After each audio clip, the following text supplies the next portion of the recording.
হালাল খাও, দস্তারখান খাও, টুপি পরো, দস্তারখান বিছাইয়া খানা খাও, চেয়ার টেবিলে খাইও না, নবীর সুন্নত না। সমতল জমিনে দস্তারখানা বিছায় খানা খাও, নবীর সুন্নত। খানার আগে একটু হালকা মুখে দাও, সুন্নত।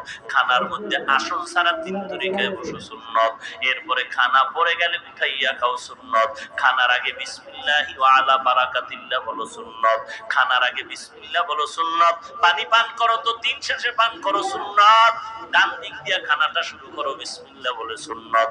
এই যে সুন্নত গুলো শিখায় চরমনাই তাবলীগ ওয়ালারা, এর নবীর উম্মতের দল।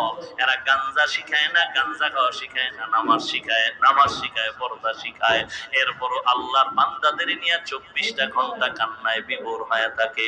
ও আল্লাহ গো, তুমি আমাদের মাফ করে দাও, জাহান্নামের আগুন সহ্য করতে পারবো না। ভাইরা আমার, আল্লাহ রাব্বুল আলামিনের গোলামি আর নবীর আদর্শ এটাই শিক্ষা দেয়, আর কিছু না রে বাবা। অন্তর থেকে হিংসা ছেড়ে দাও, জাহান্নামের ভয় অন্তরে ঢুকাও। কোরআন শরীফে, হাদিস শরীফে জাহান্নামের বয়ান নাই। এই বুঝে শুনে বলবেন, মুখস্থ আসলেই আছে? হ্যাঁ, জান্নাতের বয়ান। একটা বক্তাও যদি জাহান্নামের বয়ান না করে, করবে কে বলেন? কয়টা সরমনের পিশাব করবে, এই হেগো দিয়ে দিছি। তো জাহান্নামের বয়ান যদি সরমনে অলগ দাও, আর এরা যখন করবে, এটাই বাস্তব যে জাহান্নামের ভয়ের কথা শুনলে মানুষ কাঁদবে। তুমি কান্না সহ্য করতে পারো না কেন? সহ্য করতে পারে না তো পারে না, উল্টা বয়ান দিয়ে কয় বেশি কাঁদবি না, নবী বেশি কাঁদেন নাই। অথচ এমন একজন নবীর নাম বলো, এমন একজন সাহাবার নাম বলো যে জিন্দেগিতে কাঁদেন নাই, বরং আবু বকরের গুনাহ মাফ। আল্লাহ তাআলা 10 জন সাহাবাকে জান্নাতের টিকিট দিলেন। এরপরও তাকায় দেখো, আওয়াবিন ইশরাক, তাহাজ্জুদ বন্ধ নাই, 5 ওয়াক্ত বন্ধ নাই, জিহাদ বন্ধ নাই, নামাজ রোজা বন্ধ নাই, স্ত্রীর হক বন্ধ নাই, মা বাবার হক বন্ধ নাই। এরপরও তারা সারা রাত কান্না কান্না, কবরে কি উপায় হবে? আপনি আমি এমন একটা আমল কি দেখাইতে পারবো আল্লাহর কাছে যে আল্লাহ, একটা আমল আমি তোমার জন্য করেছি, নির্ঘাত আমি বিশ্বাস করি এই আমল আমি জান্নাত পেয়ে যাব, এমন একটা আমল কি আপনার আছে জিন্দেগির? আপনি তো ভাবতেছেন, আরে বাপ রে বাপ, আমি 5 ওয়াক্ত নামাজ না পড়লেও জুমা মিস নাই। কি টাটকাবে নামাজ? হ্যাঁ, একজনে 3 জুমা পড়ে, এক জুমায় মসজিদে ঢুকে, আর বাকি 2 জুমা পড়ে না। একদিন এক মুসল্লি ধইরা কয়, ব্যাপার কি, তুমি 3 জুমা পরে একবার আইও কেন? এক হুজুরে বলছে, লাগাতার 3 জুমা বাদ দিলে বউ তালাক হয়ে যাইব, তালাক ঠেকানোর জন্য মসজিদে হাজির হয়ে যাই। আমি বলি, যারা 5 ওয়াক্ত নামাজ পড়ে না, শুধু জুমা পড়ে, তারা ফুল বেনামাজি। নবীজি পড়ছেননি 5 ওয়াক্ত? বছরে কয়বার? হ্যাঁ, প্রতিদিন কয়বার? আরো জোরে বলেন। একটুখানি নেকের তরে রোজ হাসরের মাঠেতে, বাবা ঘুরবে ছেলের পিছে, ছেলে বাবার আগেতে। আহাতে মন কঠিন দিনেতে, নামাজ তোমায় ভুলবে না, ঠিক মতো পড়িলে নামাজ জান্নাত তোমার ঠিকানা। ঘুমের চেয়ে নামাজ ভালো, আর তুমি ঘুমাইও না, ঠিক মতো পড়িলে নামাজ জান্নাত তোমার ঠিকানা। আমার প্রাণের ভাই বোনেরা, জলদি করে উঠে যাও, ওযু করে তাড়াতাড়ি নামাজ পড়তে লেগে যাও। আহা নবী বেনামাজির শাফাআত করিবেন না, ঠিক মতো পড়িলে নামাজ জান্নাত তোমার ঠিকানা। ঘুমের চেয়ে নামাজ ভালো, আর তুমি ঘুমাইও না, ঠিক মতো পড়িলে নামাজ জান্নাত তোমার ঠিকানা।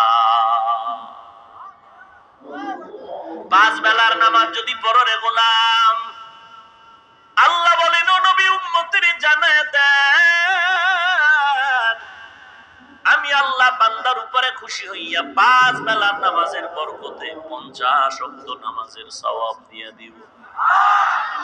আপনার উম্মতের জানায় দেন, এশার নামাজ যদি কেউ জামাতে পড়ে ঘুমায়, আবার ঘুম থেকে উঠে যদি ফজরের নামাজ আদায় করতে পারে, ঘুমাইয়া যেই সময়টা কাটাইলি ওই সময়টাও নেকের পাল্লায় ওজন দেওয়া হবে।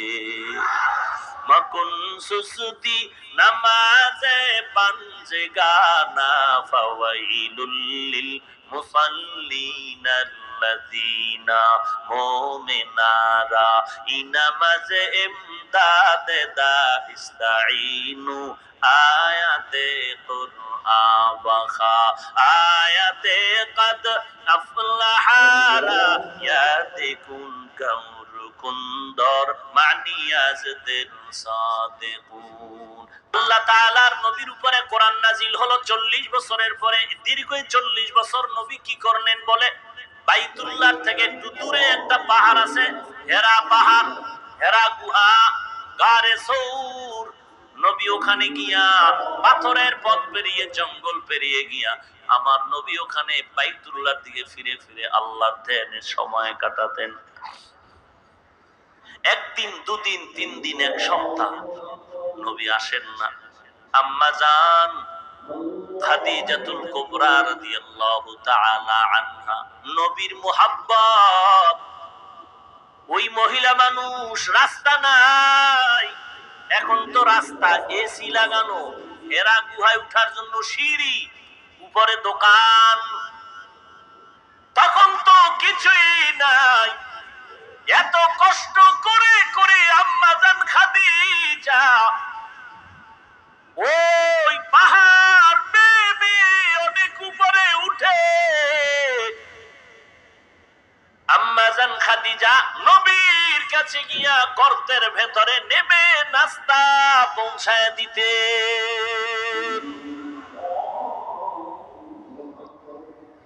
আল্লাহ তাআলা যখন কোরআন অবতীর্ণ করবেন, জিবরাইল আলাইহিস সালামকে পাঠালেন। নবী হেরা গুহার মধ্যে ধ্যানে মগ্ন আছেন। জিবরাইল আমিন আসলেন, রাহমাতুল লিল আলামিনকে দাঁড় করালেন। দাঁড় করানোর পর জিবরাইল আমিনের সিনার সাথে রাহমাতুল লিল আলামিনের সিনা মোবারকটা লাগায় দিলেন। সিনা মোবারকটা, এই যে গজবের মোবাইল, এত কসু দিলাম, এই সারা বাংলাদেশে আমার মতো এই মোবাইল নিয়ে আর কে বলে? এরপর লজ্জা শরম না থাকলে আর কি করা? এজন্যই তো নবী বলেন, লা ঈমান আলিমান লা হায়া আলা, যার হায়া নাই তার লজ্জা, তার ঈমান ল্যাংটা হলেও বলে 50% ইজ্জত এখনো রিজার্ভ। কেমন বেহায়া! আমেরিকার ডব্লিউ বুশ জুতার বাড়ি খাইলো, সাংবাদিক জিজ্ঞাসা করলো কাইফা হাল, জুতা খাওয়ার পরে কেমন লাগলো? বেহায়া ডাক দিয়া বলে ডোন্ট মাইন্ড। কত বড় বেহায়া হইলে বলে জুতা খাইছি যে কিচ্ছু মনে করিনি, এটা আমার গণতান্ত্রিক অধিকার।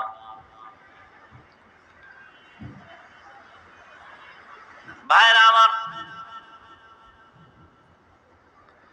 কত জিন্দেগি নষ্ট করে ফেললো এই মোবাইল, চরিত্র নষ্ট করে ফেললো, মা বাবা সন্তানের মাঝখানে ফাটল সৃষ্টি করলো মোবাইল, স্বামী আর স্ত্রীর মাঝে ফাটল তৈরি করলো মোবাইল, তাজা তাজা যুবকের প্রাণটা অকাতরে বিলায়ে নিল এই মোবাইল। আপনারা বলবেন কি হুজুর আপনি চালান না? আমি মোবাইল চালাই না, মোবাইল আমারে চালায়, মোবাইল আমাকে চালায়।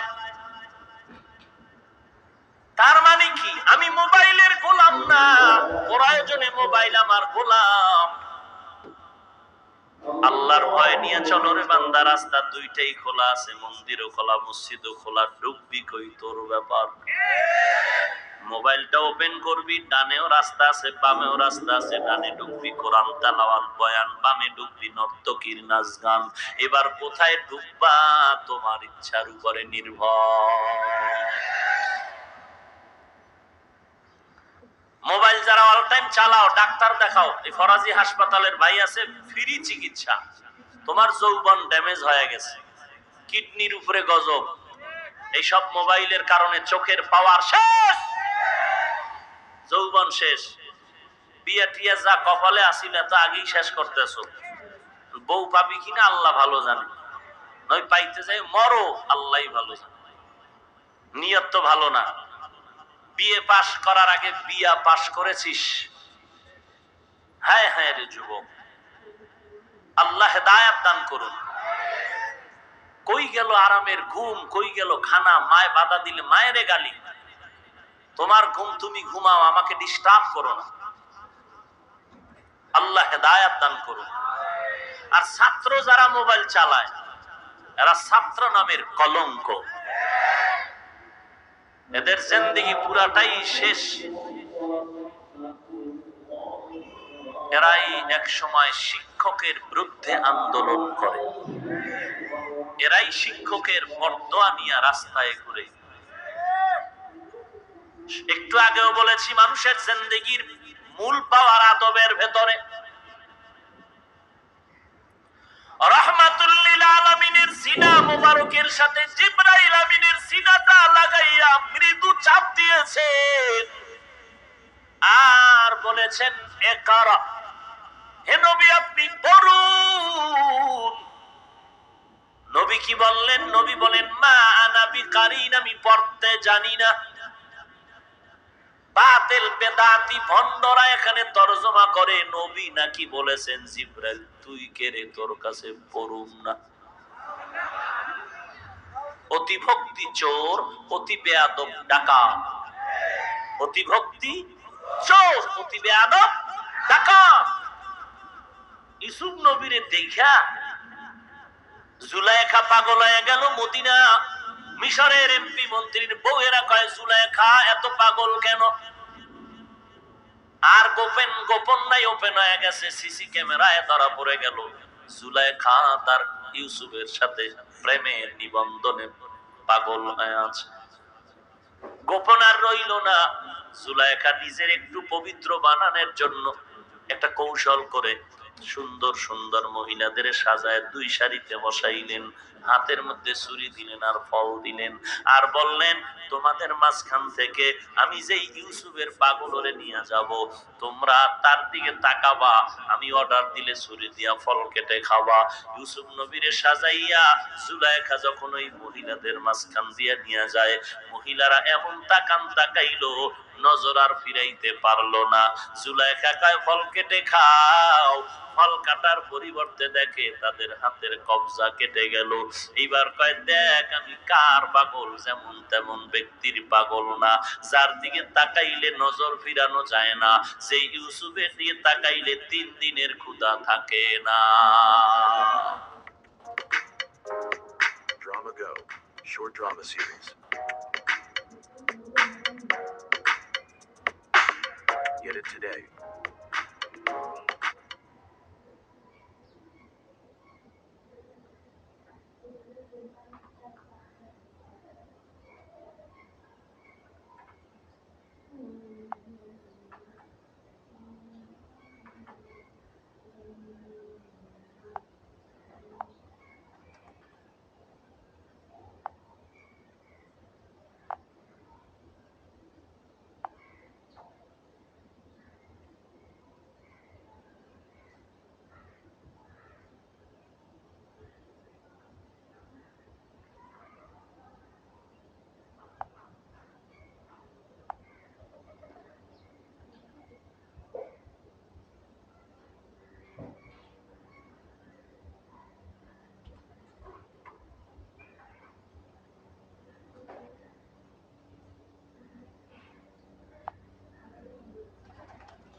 शनिदा काय हुआ तो मानंद दीदा तुरा दीदा वयूसुफ शनिदा। মহিলারা ইউসুফ নবীকে দেখে যে শব্দটা বলেছিলেন, মা হাযা বাশারা, এই এটা তো মানুষ না রে, এটা তো মালাকুন কারীম, এটা সম্মানিত একটা ফেরেশতা। ইউসুফ নবীরে কি কইছে? মানুষ না। বলেন ফেরেশতার দাম বেশি না মানুষের? সবাই বলেন। এখন যে দাম দেওয়ার জন্য ফেরেশতা বললো, দাম বাড়লো না কমলো? কথা বলেন না কেন? কেন কমাইলো? কমানোর তো নিয়ত নাই। কেন কমাইলো? ইউসুফ নবী মানুষ, একজন নবীর সন্তান, তার মর্যাদা কি কথা বললে পারবে? ওই পারার মতো মর্যাদার এলেম ওই মহিলাদের মাঝে ছিল না। আমাদের সমাজে এরকম অতি আবেগী একদল মানুষ এখনো আছে। কি কয় জানেন? টেলিভিশনের বক্তা যদি একই সময় ঘরে ঘরে হাজির হয়, আমার নবী মদিনা থেকে কেন মিলাদে আসতে পারে না? এটা কোরআন শরীফের কত নাম্বার আয়াতের তাফসীর? হ্যাঁ, আমার নবী কি টেলিভিশনের বক্তার মতো সম্মান কমাইলো না বাড়াইলো? দুই ভিক্ষুক ধাক্কা খাইতে খাইতে যমুনা সেতুর কিনারায় হাজির। দেখাই কার সর্বনাশ, এত বিশাল সেতু বানাইছে কে রে? একজনে বলে সরকার, 30,000 টাকার নিচে তো আর পারে নাই। আর একটা তার সেরা 30,000 টাকা এত বড় বিশাল সেতু কেমনে হয়? কম পক্ষে 40,000 লাগছে।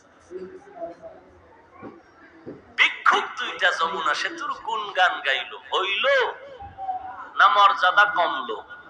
কমানের উদ্দেশ্য কিন্তু নাই, প্রশংসার নিয়তে গুণগান গাইলো কিন্তু হয় নাই। কেন হয় নাই? বলে যমুনা সেতুর গুণগান গাওয়ার জন্য যে মেধা দরকার এই ফকিন্নির মধ্যে সে মেধা না। কথা বুঝেন?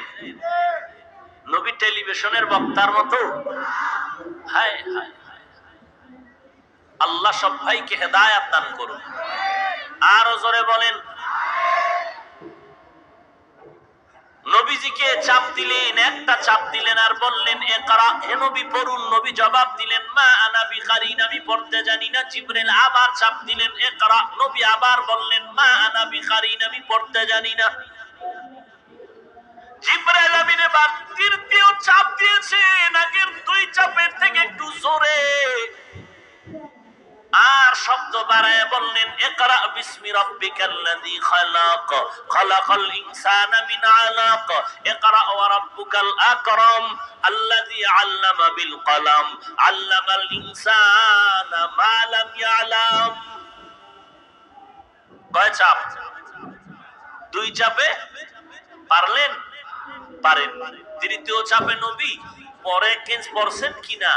পারি না তাও বলেন নাই, পারি তাও বলেন নাই। নবী চুপ, নবী অস্থির, শরীরে জ্বর।